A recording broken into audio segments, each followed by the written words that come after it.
So, my dear students, this is the part 3 class of our chapter 6 resource utilization and sustainability. പ്രിയപ്പെട്ട കുട്ടികളെ, നമ്മുടെ chapter 6 resource utilisation and sustainability അതിൻ്റെ മൂന്നാമത്തെ പാർട്ടാണ് നമ്മളിപ്പോൾ ചെയ്യുന്ന ഈ ക്ലാസ്. ഒന്നും രണ്ടും പാർട്ട് ഓൾറെഡി നമ്മുടെ ചാനലിൽ അപ്ലോഡാണ്. നിങ്ങൾ തീർച്ചയായിട്ടും നമ്മുടെ ക്ലാസ്സുകൾ കാണണം. അതിൻ്റെ പ്ലേലിസ്റ്റ് ടീച്ചർ ഇടുന്നുണ്ട്. അത് എടുത്ത് നോക്കിയാലും നിങ്ങൾക്കിത് മൂന്നും ഒരുമിച്ച് കാണാനായിട്ട് പറ്റും. അപ്പോൾ ഫസ്റ്റ് ക്ലാസ്സിൽ നമ്മൾ റിസോഴ്സ് എന്താണെന്ന് പഠിച്ചു, റിസോഴ്സിൻ്റെ ക്ലാസിഫിക്കേഷനൊക്കെ പഠിച്ചു. അതുപോലെ തന്നെ രണ്ടാമത്തെ ഇതിൽ നമ്മൾ നമ്മുടെ മാനുഫാക്ചറിങ് ഇൻഡസ്ട്രീസ് ഏതൊക്കെയാണ്, അതുപോലെ തന്നെ നമ്മുടെ മേജർ മാനുഫാക്ചറിങ് ഇൻഡസ്ട്രീസ് അതിൻ്റെ സ്റ്റേറ്റൊക്കെയുള്ള കാര്യങ്ങളൊക്കെ നമ്മൾ പഠിച്ചു. ഒരു മാപ്പൊക്കെ നിങ്ങൾ ഓർക്കുന്നുണ്ടായിരിക്കും. ലാസ്റ്റ് ടീച്ചർ കഴിഞ്ഞ പാർട്ട് 2 വീഡിയോയിൽ എന്താ പഠിപ്പിച്ചത്? What is the importance of iron and steel industry in India? Iron and steel industry is the most important one. Why? What is the reason? എന്തുകൊണ്ടാണ് ഒരു രാജ്യത്തെ അനേക ഇൻഡസ്ട്രീസ് ഉണ്ട് അല്ലേ? There are so many industries in India. Jute industry, cotton industry, sugar industry, then fertiliser industry, അങ്ങനെ ഒരുപാട് industry അല്ലേ, silk industry, എന്തുമാത്രം ഇൻഡസ്ട്രീസ് നമുക്കുള്ളത്. ഫാർമസ്യൂട്ടിക്കൽ ഇൻഡസ്ട്രി അല്ലേ, മരുന്നുകളൊക്കെ ഉണ്ടാക്കുന്ന ഒരു ഇൻഡസ്ട്രി ഉണ്ട്. അങ്ങനെ ധാരാളം ഇൻഡസ്ട്രീസ് ഉണ്ട്. പക്ഷേ ഇതിൽ ഏറ്റവും most important one is iron and steel industry. അപ്പോൾ ലാസ്റ്റ് ടീച്ചർ അതിൻ്റെ ആൻസറാണ് പഠിപ്പിച്ചത്. വൈ? നമ്മുടെ പുസ്തകത്തിലുള്ള ഒരു ചോദ്യമാണ്. Iron industry, iron and steel എന്ന് ഒന്നിച്ച് പറയുന്നു, പക്ഷേ അയൺ ഇൻഡസ്ട്രി എന്നും പറയും. Iron industry is the foundation of all Indian industry or Indian economy. Why iron industry is called the foundation of Indian economy? Answer എന്താണ്? സെയിം ആൻസറാണ്, അതേ ആൻസറാണ്. എന്താണ് നമ്മുടെ ചോദ്യം? Why iron industry is called the most important industry in India? It is the foundation of Indian economy. Why?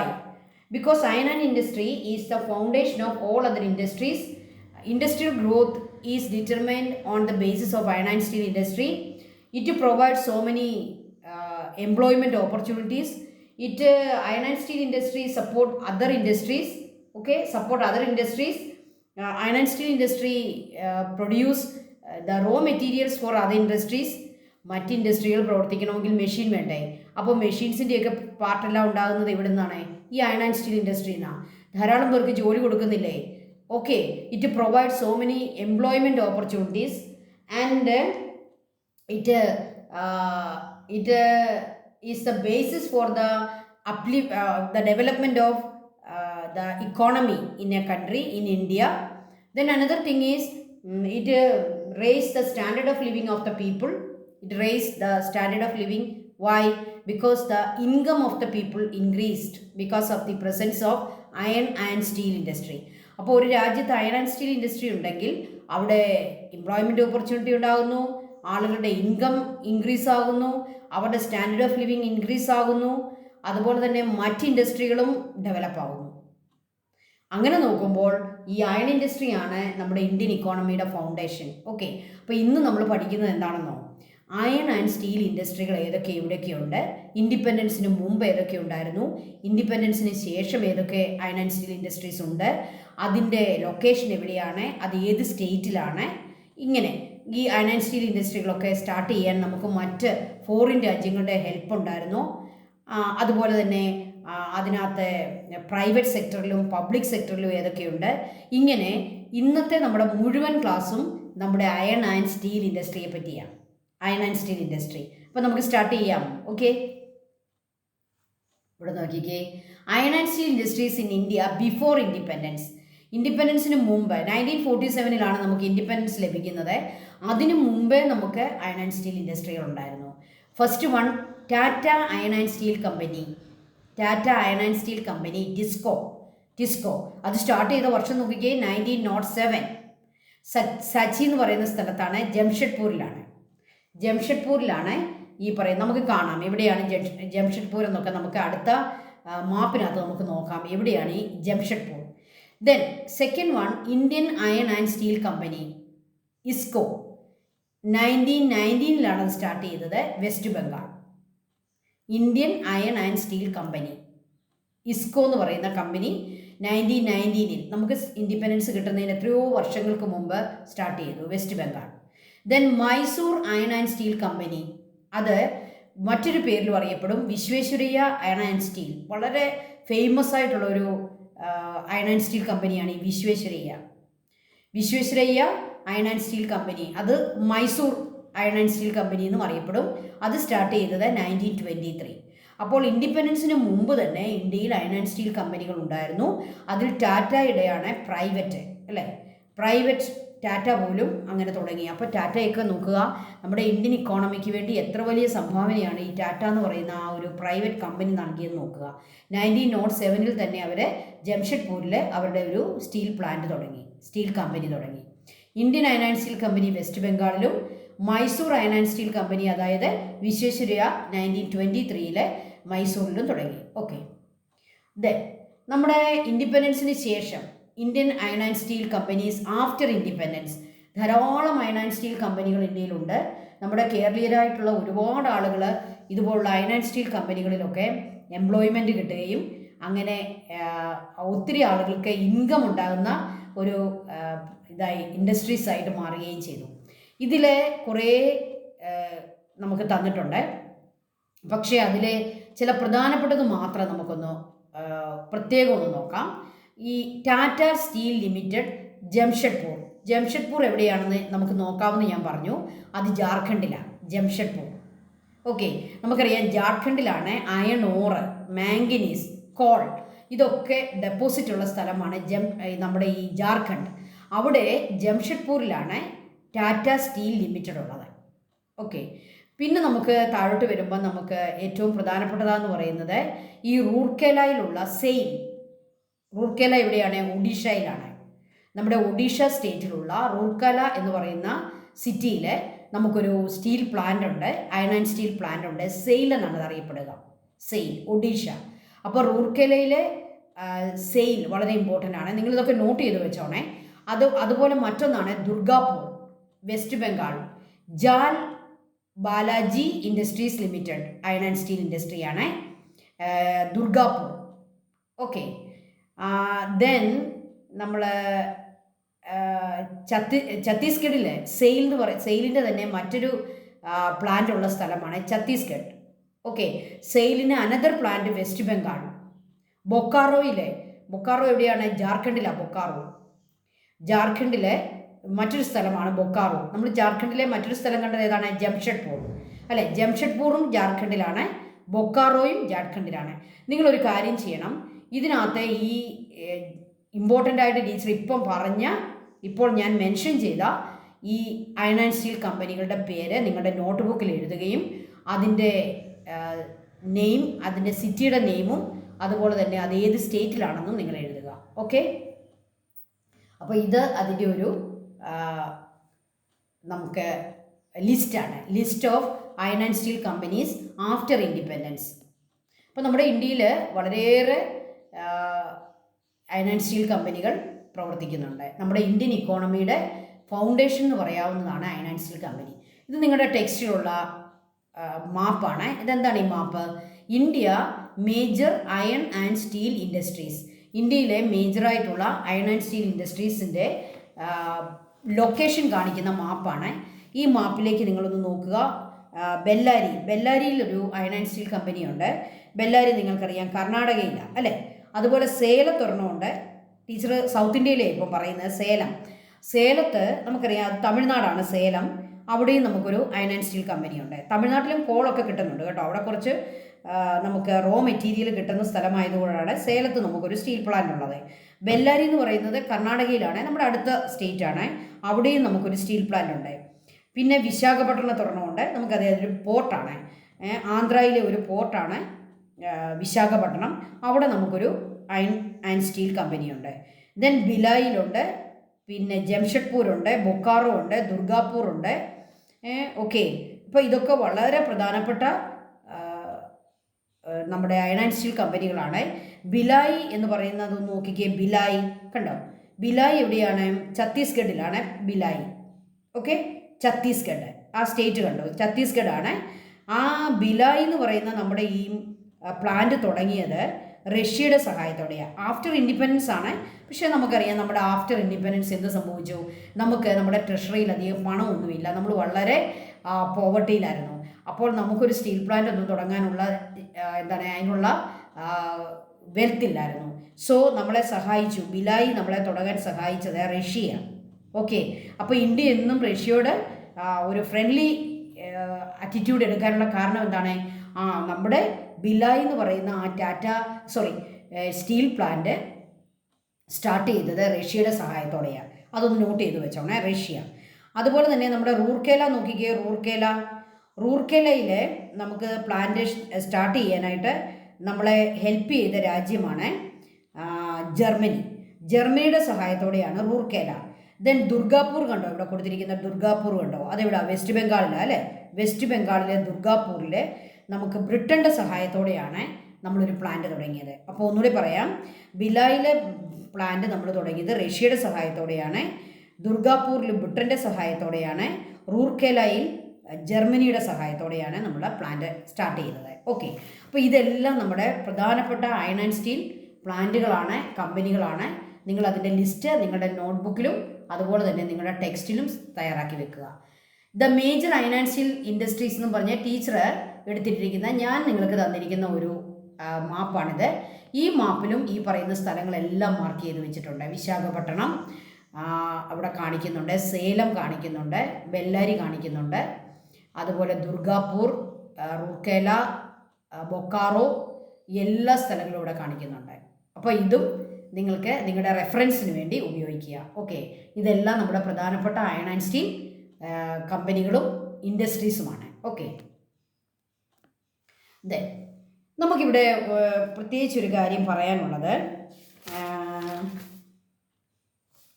Iron and steel company started at Bhilai, Rourkela and Durgapur with the help of Soviet union, Germany and Britain respectively. Teacher അത് പറഞ്ഞല്ലോ. അതുപോലെ തന്നെ steel authority of India എന്നാണ് sale എന്നുള്ളതിൻ്റെ full form, steel authority of India. നിങ്ങൾ teacher ആദ്യം കാണിച്ച ആ ഒരു ചാർട്ടിനകത്ത് കുറേ നിങ്ങൾക്ക് സെയിലുകൾ കാണാം. പല സ്റ്റേറ്റുകളിലെ പല സിറ്റികളിലെ സെയിൽ എന്നുള്ള പേരിൽ നമുക്ക് സ്റ്റീൽ പ്ലാന്റുകളുണ്ടായി. എന്താണ് ഈ സെയിലിൻ്റെ അർത്ഥം? അതിൻ്റെ ഫുൾ ഫോം എന്താണ്? Steel authority of India limited എന്നാണ് അതിൻ്റെ അർത്ഥം. Okay, steel authority of India limited. Okay, ആ ഒരു കാര്യം കൂടെ പറഞ്ഞിരിക്കുന്നു. ഇനി നമ്മളൊരു പുതിയ കാര്യത്തിലേക്ക് വരികയാണ്, ഒരു ന്യൂ കണ്ടന്റിലേക്ക് നമ്മൾ പോവുകയാണ്. Odisha is the major iron and steel industrial state of India. What are the reasons? ഇന്ത്യയിലെ ഏറ്റവും പ്രധാനപ്പെട്ട അയൺ ആൻഡ് സ്റ്റീൽ ഇൻഡസ്ട്രികളുള്ള ഒരു സ്റ്റേറ്റ് ആണ് Odisha. What are the reasons? What are the favourable factors? Favourable ആയിട്ടുള്ള ഒഡീഷയിൽ ഇങ്ങനെ വരാനുള്ള ഫേവറബിൾ ഫാക്ടേഴ്സ് എന്തൊക്കെയാണ്? എന്താണ് അങ്ങനെ വരാനുള്ള reason? Odisha's geographical location and mineral and water availability have led to the growth of iron and steel industry. First reason, Odisha's geographical location and the availability of minerals and water. ഏതൊക്കെ മിനറലാണ് നമുക്ക് iron and സ്റ്റീലിന് വേണ്ടത്? Iron ore and manganese. Iron ഓറും മാംഗനീസും ഒഡീസയിൽ deposit ഉണ്ട്, മൈനുകളുണ്ട്. രണ്ട്, a lot of water availability ഉണ്ട് ഒഡീഷയിൽ. ഇത് രണ്ടും കൂടാതെ the geographical location, the geographical position of Odisha is very favourable four iron and steel industry. അതായത് ഒഡീഷയിൽ നിന്നും ഈ പറയുന്ന പ്രോഡക്റ്റുകളെ കൊണ്ടുപോകാനും അത് മറ്റ് സ്ഥലങ്ങളിലേക്ക് എത്തിക്കാനുള്ള ട്രാൻസ്പോർട്ടേഷൻ, പോർട്ടിൻ്റെ സാന്നിധ്യം, അങ്ങനെ ധാരാളം കാര്യങ്ങളുണ്ട്. Next point, high grade iron or deposits are found in Kanjar, സുന്ദർഗ്ര and മയൂർബനി districts and call in the തെൽച്ചർ regions. അപ്പോൾ കോളിൻ്റെ ഡെപ്പോസിറ്റ് ടാൽച്ചർ റീജിയനിലുണ്ട്. അതുപോലെ തന്നെ ഹൈ ഗ്രേഡ് അയൺ, അല്ലേ, അയൺ ഓറിന് തന്നെ പല ഗ്രേഡുകളുണ്ട്. അപ്പോൾ അതിൽ high grade iron or deposit നമ്മുടെ ഒഡീഷയിലാണ് നമ്മൾ കണ്ടെത്തിയിരിക്കുന്നത്, മൈൻ ചെയ്യുന്നത്. ഏതൊക്കെയാണ്? ക്വഞ്ചാർ, സുന്ദരഗ ആൻഡ് മയൂർബഞ്ച്. മയൂർബഞ്ചിലും സുന്ദർഗ്രായിലും കോഞ്ചാറിലുമൊക്കെ ധാരാളം ഹൈ ഗ്രേഡ് അയൺ ഡെപ്പോസിറ്റുകളുണ്ട്. Another thing is the deposit of coal. An excellent railway network and highways connecting factories of Rourkela and Kalingagar with the main markets of India facilitated industrial development. So, a good network of, an excellent network of railway and highways. എന്തിനാണ് highway ഉപയോഗിക്കുക? നമുക്കറിയാം അത് long root ഇതുപോലുള്ള ഈ cargo നീക്കം ചെയ്യാൻ വേണ്ടി ഉപയോഗിക്കുന്ന വഴികളെയാണ് നമ്മൾ ഹൈവേസ് എന്ന് പറയുക. അങ്ങനെ ധാരാളം ഹൈവേകൾ, അത് പല ഫാക്ടറികളെ തമ്മിൽ കണക്ട് ചെയ്തുകൊണ്ടുള്ള excellent railway network, highway network are the reason for the industrial development in Orissa. Okay, the long coast line and ports facilitated domestic and international trade. നമുക്കറിയാം സ്റ്റീൽ, അയൺ ആൻഡ് സ്റ്റീൽ എന്ന് പറയുന്നതിലെ പ്രോഡക്റ്റുകളെ നമുക്ക് ഡൊമസ്റ്റിക് ട്രേഡും വേണം, international ട്രേഡും വേണം. Okay, എന്താണ് international trade? Trade to abroad, അല്ലേ? മറ്റ് രാജ്യങ്ങളിലേക്കുള്ള abroad. അതിന് നമുക്ക് എന്തുണ്ട്? പോർട്ടുണ്ട്. ഒറീസയിൽ നമുക്കൊരു പോർട്ടുണ്ട്. അതുപോലെ തന്നെ അവിടെ നല്ല റെയിൽവേ ആൻഡ് ഹൈവേ നെറ്റ്വർക്ക് ഉണ്ട്, making Odisha the centre of iron and steel industry. So these are the favourable aspects for the reason for this major production of iron and steel in Orissa. ഇപ്പോൾ ഒറീസയിലെ iron and steel industry ഇത്രയും develop ആകാനുള്ള, ഇന്ത്യയിലെ ഏറ്റവും major state ആയിട്ട് മാറാനുള്ള reasons ആണ് നമ്മൾ പറഞ്ഞത്. വളരെ ചുരുക്കത്തിൽ പറഞ്ഞാൽ എന്തൊക്കെ പറയാം? The geographical location and mineral and water availability. Second one, high grade iron deposits and call deposits. Then excellent railway network and highway network. Then the presence of ports and for domestic and international trade. Okay, അപ്പോൾ ഒറീസയുടെ കാര്യം പ്രത്യേകം ഒന്ന് ഓർത്തോണം. ഇത് നമ്മുടെ ടെക്സ്റ്റിലെ ഒറീസയുടെ മാപ്പാണ്, figure 6-9. ഈ മാപ്പിനകത്ത് അവിടുത്തെ port കാണിക്കുന്നുണ്ട്. പാരദ്വീപ് എന്നാണ് നമ്മുടെ പോർട്ടിൻ്റെ പേര്. അപ്പോൾ പാരദ്വീപിൽ നിന്നും നമുക്ക് സീയിലൂടെ, ഓഷ്യനിലൂടെ നമ്മുടെ ഇൻ്റർനാഷണൽ ട്രേഡ് നടക്കും, എബ്രോഡിലേക്ക് കൊണ്ടുപോകാം. നമ്മുടെ ഇന്ത്യയുടെ തന്നെ മറ്റ് സ്ഥലങ്ങളിലേക്കും വളരെ സ്മൂത്തായിട്ട് പാരദ്വീപിൽ നിന്നും നമുക്ക് ഈ പ്രോഡക്റ്റുകളൊക്കെ കൊണ്ടുപോകാം. അപ്പം ഒറീസയിലെ ഇതുപോലുള്ള ട്രേഡ് നടക്കുന്ന, ഇൻറ്റേർണൽ ആൻഡ് ഇൻ്റർനാഷണൽ ട്രേഡ് നടക്കുന്ന പോർട്ട് ഏതാണെന്ന് ചോദിച്ചാൽ നിങ്ങൾ പറയുക, പാരദ്വീപ്. അതുപോലെ തന്നെ റൂർക്കേല പോലെ, ജംഷഡ്പൂർ ഒക്കെ പോലെയുള്ള വളരെ ഇമ്പോർട്ടൻ്റ് ആയിട്ടുള്ള അയൺ ആൻഡ് സ്റ്റീൽ പ്ലാന്റുകളും അവിടെ കാണിക്കുന്നുണ്ട്. Okay,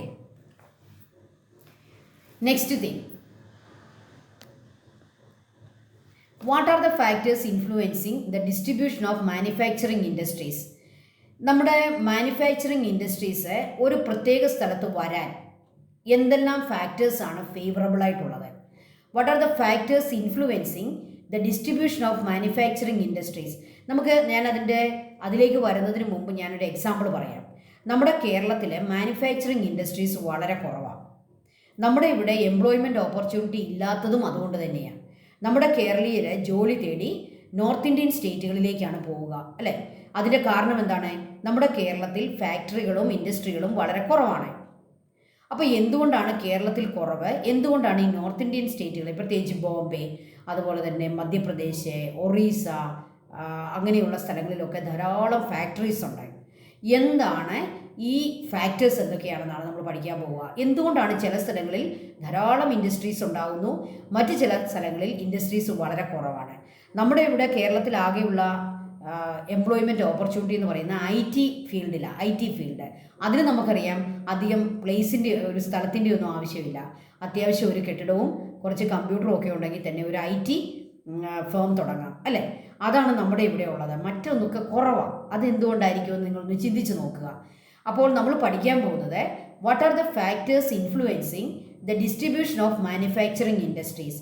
what are the favourable factors?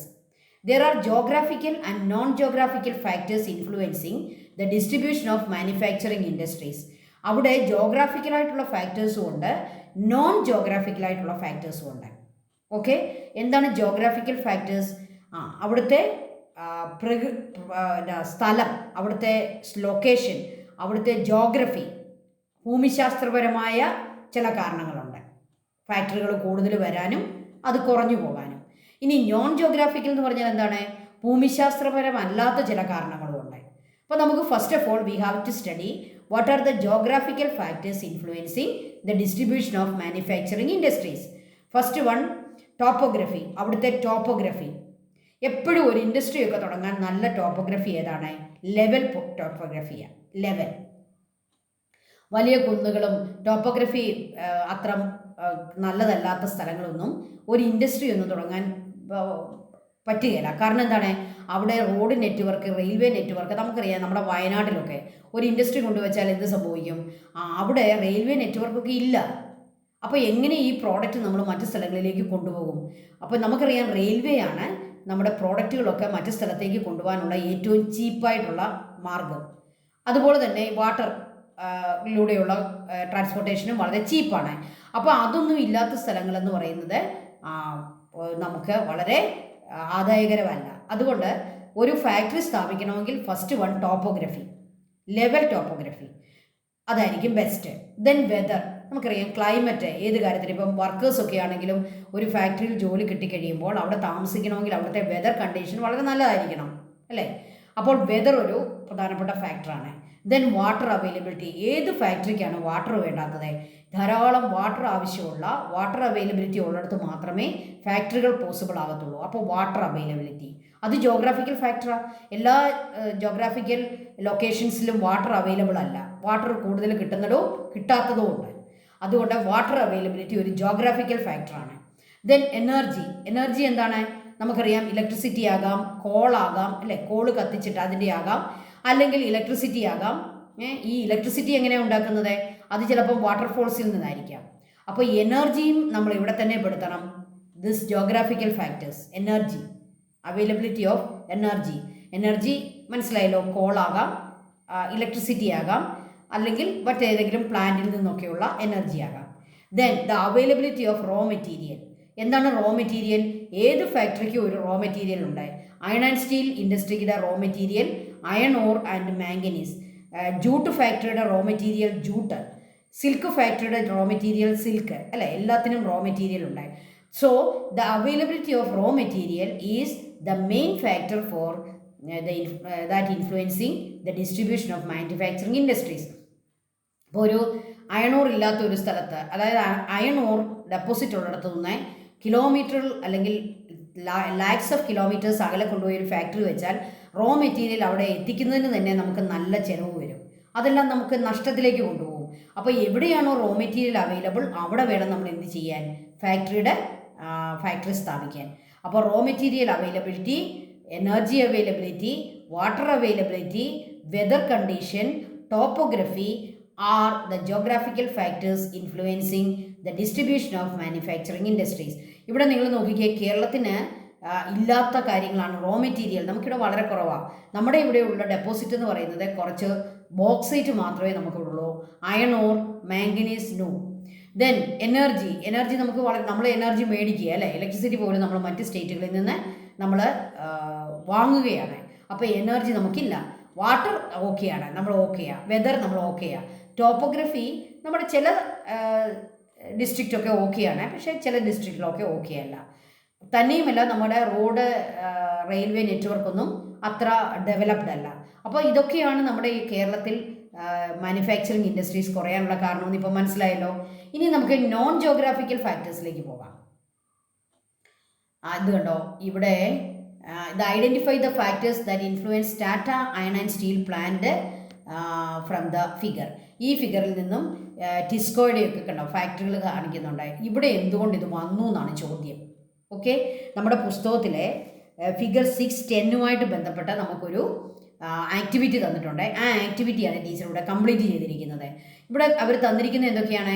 ഈ പറയുന്ന ടിസ്കോയൊക്കെ നിൽക്കുന്ന ഈ അയൺ ആൻഡ് സ്റ്റീൽ പ്ലാന്റുകളുള്ള സ്ഥലത്ത് എന്തൊക്കെ അവൈലബിലിറ്റി ഉണ്ട്? അവൈലബിലിറ്റി ഓഫ് വാട്ടർ ഉണ്ട്, അവൈലബിലിറ്റി ഓഫ് പോർട്ട് ഉണ്ട്, അവൈലബിലിറ്റി ഓഫ് മാർക്കറ്റ് ഉണ്ട്.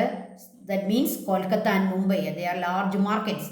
ദെൻ ട്രാൻസ്പോർട്ടേഷൻ ഫെസിലിറ്റി ഇവിടെ കാണിക്കുന്നുണ്ട്, അവൈലബിലിറ്റി ഓഫ് ലേബറേഴ്സ് കാണിക്കുന്നുണ്ട്, അവൈലബിലിറ്റി ഓഫ് റോ മെറ്റീരിയൽസ് ഉണ്ട്. Okay, iron and manganese deposits ഒക്കെയുള്ള സ്ഥലങ്ങളാണ് ഈ കാണിക്കുന്നതെല്ലാം.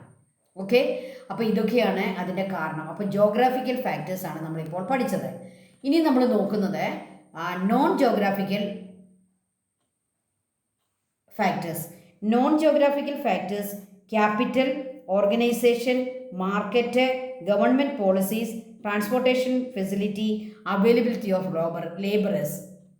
ഓക്കെ, നോൺ ജോഗ്രാഫിക്കൽ ഫാക്ടേഴ്സ് നിങ്ങളുടെ പുസ്തകത്തിൽ പേജ് നമ്പർ 98 എടുക്കുക. Geographical factors, non geographical factors നമ്മുടെ ചാർട്ട് നിങ്ങളുടെ നോട്ട് ബുക്കിൽ എഴുതി വെക്കുക. നോൺ ജോഗ്രാഫിക്കൽ ഫാക്ടേഴ്സ് ഏതൊക്കെയാണ്? ക്യാപിറ്റൽ. ക്യാപിറ്റൽ മീൻസ് മണി. ഏത് ഫാക്ടറി തുടങ്ങണമെങ്കിലും പണം വേണം. ദെൻ ഓർഗനൈസേഷൻ, ഒരു നല്ല എൻട്രപ്രനേഴ്സ് വേണം. മാനേജർ എന്ന് പറയാൻ പറ്റത്തില്ല, എൻട്രപ്രനേഴ്സ്, ഫാക്ടറി തുടങ്ങുന്ന ആളെ, ഓർഗനൈസറെയാണ് ഓൺട്രപ്രണർ എന്ന് പറയുക. അങ്ങനെ ഓൺട്രപ്രണർഷിപ്പ് വളരെ അത്യാവശ്യമാണ്. അങ്ങനെയുള്ളവർ മുന്നോട്ട് വന്നാൽ മാത്രമേ അവർക്ക് ഒരു ഫാക്ടറി സ്ഥാപിക്കാൻ പറ്റുള്ളൂ. അതിന് എന്ത് വേണം? നല്ല ഗഡ്സ് വേണം, അല്ലേ? നല്ല തൻ്റെ ഇടം ഉള്ളവർക്കാണ് നല്ലൊരു ഓൺട്രപ്രണർ ആകാൻ പറ്റുക. കാരണം റിസ്ക് ഉണ്ട്, റിസ്ക് ഫാക്ടർ അവർ ഹാൻഡിൽ ചെയ്യണം. അപ്പോൾ നല്ല ഓർഗനൈസേഷൻ വേണം. ദെൻ അവൈലബിലിറ്റി ഓഫ് മാർക്കറ്റ് വേണം. ഗവൺമെൻറ്റിൻ്റെ നല്ല പോളിസി ആയിരിക്കണം. ചില സ്റ്റേറ്റ് ഗവൺമെൻറ്റ്സ് ഇങ്ങനെയുള്ള ഫാക്ടറികൾക്കും അതിൻ്റെ ഓണേഴ്സിനും വളരെ ഫേവറബിളായിട്ടുള്ള പോളിസികൾ സ്വീകരിക്കും, ചിലർ എതിരായിരിക്കും. അപ്പം ഗവൺമെൻറ് പോളിസീസ്.